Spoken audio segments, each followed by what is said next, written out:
श्री कृष्ण कहते हैं कि इंसान की सोच ही आपकी सबसे बड़ी पहचान है, वरना दुनिया में एक नाम के अनेक इंसान हैं। यदि आप किसी के साथ मित्रता नहीं कर सकते तो उसके साथ शत्रुता भी नहीं करना चाहिए। रिश्तों को निभाने के लिए वक्त निकालिए। कहीं ऐसा ना हो जब आपके पास वक्त हो तो रिश्ता ही ना बचे। जो दूसरों की तकलीफों को समझते हैं, जिनमें दया है, दिल से अच्छे हैं, उन्हें दोबारा जन्म लेना नहीं पड़ता। जीवन में समय चाहे जैसा भी हो, परिवार के साथ रहो। सुख हो तो बढ़ जाता है और दुख हो तो बढ़ जाता है। मनुष्य का जीवन केवल उसके कर्मों पर चलता है। जैसा कर्म होता है वैसा उसका जीवन होता है। सृष्टि का नियम है, जिस तरह के विचार हम अस्तित्व को संप्रेषित करते हैं, उसी तरह की ऊर्जा अस्तित्व द्वारा हम तक पहुंचती है। ध्यान रहे, विचारों का सकारात्मक होना अनिवार्य है, तभी राह सरल और सुगम होती चली जाएगी। कभी किसी और के लिए जीने का प्रयास मत करो। किसी और की दृष्टि में अच्छा बनने का चेष्टा मत करो। हम अकेले आए हैं, अकेले ही जाएंगे। हम जैसा कर्म करेंगे वैसा ही फल पाएंगे। जो बीत गया उसे भूल जाओ। जो कर रहे हो उस पर विश्वास रखो। जो होगा उसकी चिंता छोड़ दो। बस तुम्हें मात्र अपने कर्म करने हैं। पुरस्कृत करने का कार्य नियति का है। अच्छे कर्म अच्छे ही फल देते हैं। वह जो अपने परिवार से अत्यधिक जुड़ा हुआ है, उसे भय और चिंता का सामना करना पड़ता है, क्योंकि सभी दुखों की जड़ लगाव है। इसलिए खुश रहने के लिए लगाव छोड़ देना चाहिए।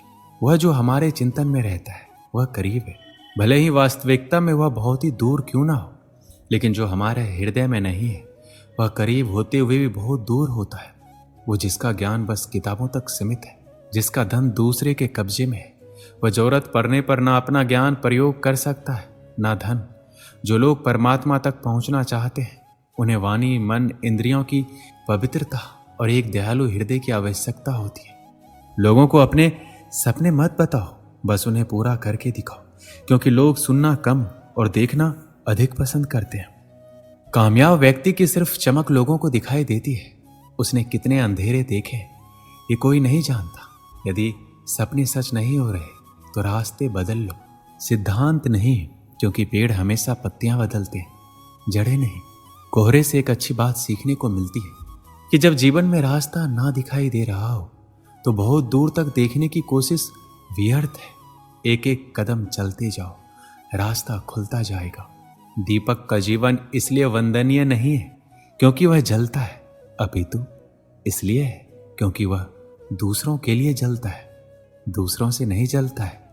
कुछ बनना है तो पानी जैसा बनो, जो अपना रास्ता खुद बनाता है।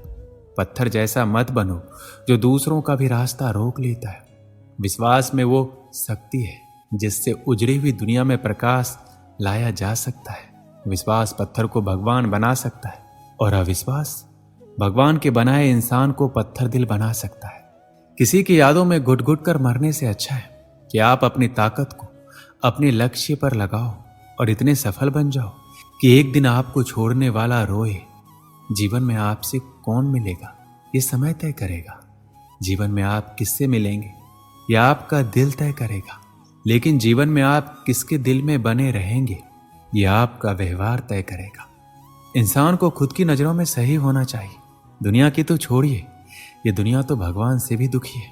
मौन रहना अच्छी बात है, लेकिन ऐसा मौन किस काम का जो आपके अस्तित्व को ही खत्म कर दे। मौन आपकी ताकत भी है और कमजोरी भी। बस आपको ये पता होना चाहिए कि कब आपको मौन रहना है और कब नहीं।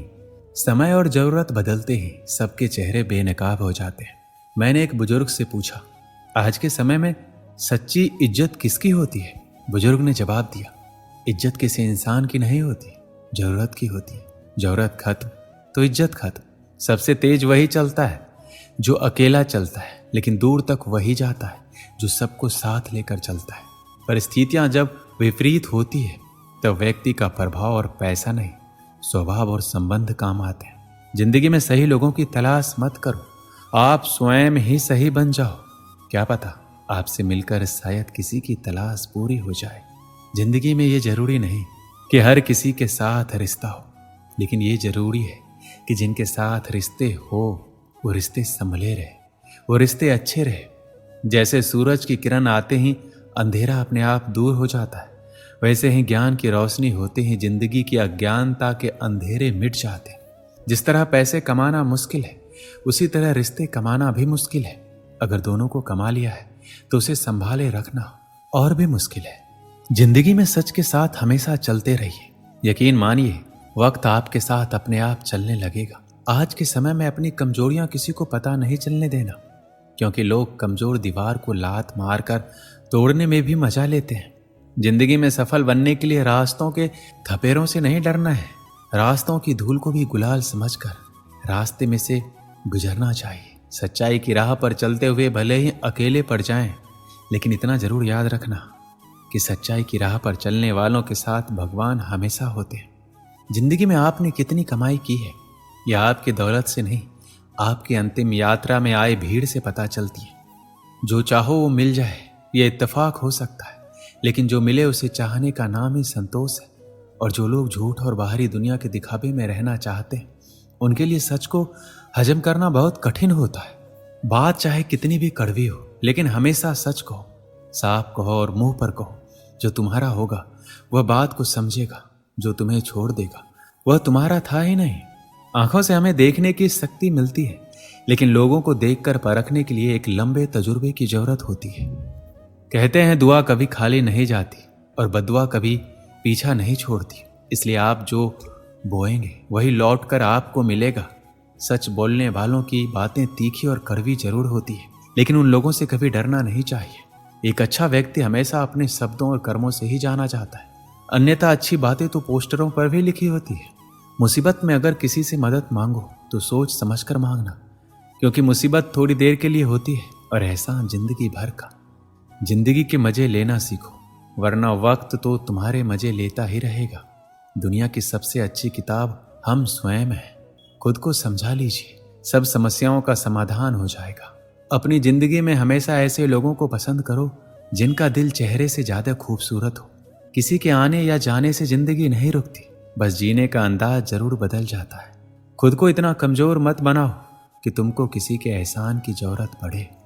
श्री कृष्ण कहते हैं, अंतकाल में जो मनुष्य मेरा स्मरण करते हुए देह त्याग करता है वो मेरी शरण में आता है।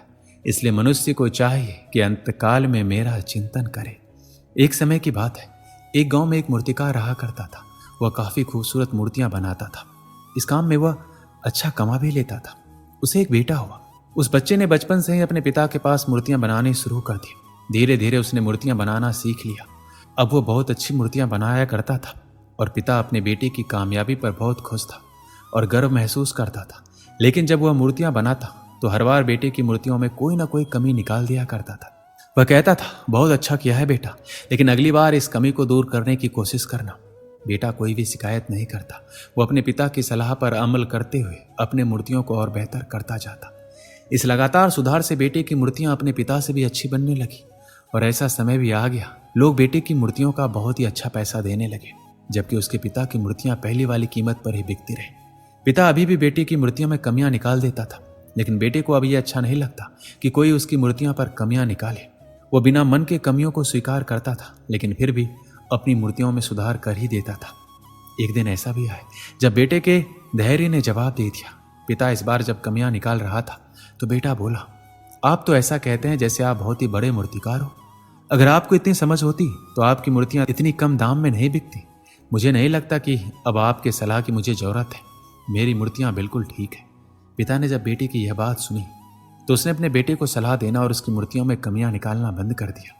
कुछ महीने तो वह लड़का खुश रहा, लेकिन फिर उसने यह महसूस किया कि लोग अब उसकी मूर्तियों की इतनी तारीफ नहीं किया करते जितनी पहले किया करते थे, और उसकी मूर्तियों के दाम भी बढ़ना बंद हो गए और उसकी बिक्री बहुत कम होने लगी।